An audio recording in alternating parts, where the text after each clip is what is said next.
Hello, good evening. It's International Men's Day, and the reason why I'm making this video this evening is because I was asked to put a few words together for male role models, and it seemed apt that today was the right day to post and also to, I suppose, share my male role model in life. Now, for the last few weeks, I've been thinking long and hard about who I would choose as a male role model if I could choose someone. And, there's all the obvious candidates like Matthew Syed, if it was an author, or Tony Robbins, or, Nelson Mandela, or whoever that may be. And I've come to the conclusion that there's quite a few male role models in my life, but one more than most stood out more often than most, and that is my dad. Why? Because I think in a male role model, we need certain things. We need positivity, we need strength, we need direction, showing us a sense of purpose. And all them things were ticked with my dad, obviously. But he was not perfect. He was, somewhat of a procrastinist. And that used to frustrate the hell out of me. And funnily enough, in later in life now, I'm 42 now, so later in life, I'm definitely not a procrastinist by any means. I like things done and dusted, and perhaps sometimes a little bit too eager. But there's definitely a sense of things that he didn't, or I saw as or perceived as not being right. He definitely taught me how not to do that. He was a great teacher, or he is still a great teacher, and thankfully he's still with us. But on the teaching side, he taught me how to make things out of wood, be a joiner, be in the building trade, all that kind of stuff that you do. He taught me about sport and football, and that was our thing. The time we spent together at weekends on a Saturday and Sunday, sort of travelling around Derbyshire and the Rowsley and District Youth League. That was fun. But there's certain elements of his life that I didn't really know. Although he shared stories that mean more to me now than what they've ever meant, and mainly around survival and in times of absolute desperate need. How do you see the positive? And he's incredible. There's no other word to describe it. When I was 3 months old, he was diagnosed with testicular cancer, and for him, that was a big deal. But I mean, it's a big deal for anyone, right? But he had he had a family. He had 3 children. He'd lost a child at that age, and I was 3 months old. He was in his 30s. He was self-employed. There was not a great prognosis for him. He was told, prepare yourself for the worst. I think at one point the priest was even kind of called in to see him.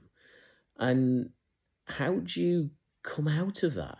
How do you show the strength and the determination to even carry on?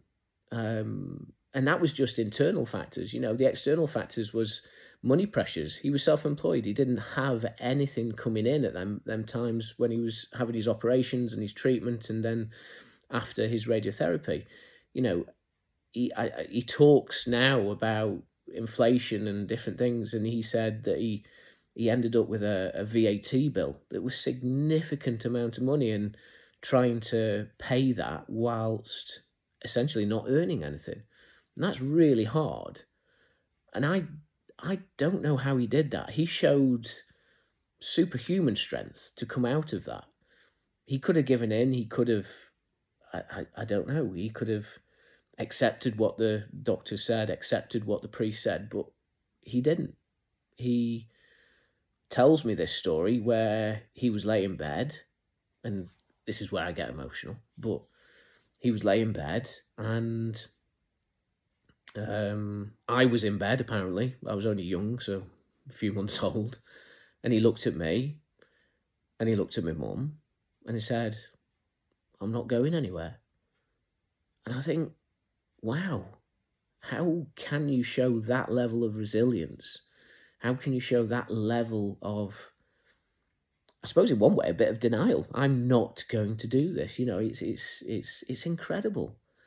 But throughout his life, he's had health issues. He still has a health issues today. He's in heart failure. He's he stupidly fell down some steps carrying I think it was a bag of compost. Broke his ankle. Can't now walk properly because the bone has fused differently. Can't have an operation because of his heart. In the last 12 months, fell off a ladder, believe it or not, at 70 odd years old, fell off a ladder, broke his wrist. Again, can't have an operation, can't have it reset. So he's limping around, um, quite immobile in some ways, but in other ways, he's incredibly resistant. I can't believe the just how someone could go on without, and I speak to him every single day. Every single day I speak to him, and there's never a time where he's in a bad mood or he's something's happened. He always sees the positive. He always sees the positive. So I've taken an awful lot from that. I'm 42 now. I I have everything that I ever dreamed of. But it's been tough. It's been tough for me. I think he's instilled a level of resilience I didn't realize until recent years that was incredibly powerful in me, in my brother and sister as well.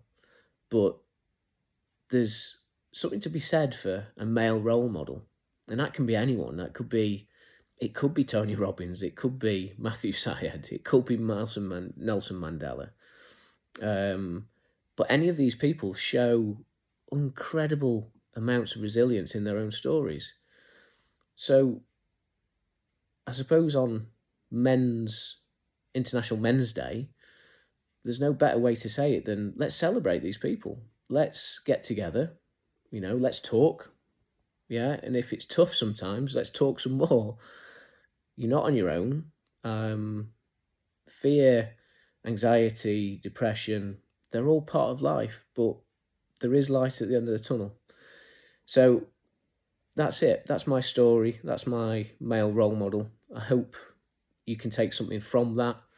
But in times of absolute desperation, please, please just remember there's always hope and there's always resilience that can come to light.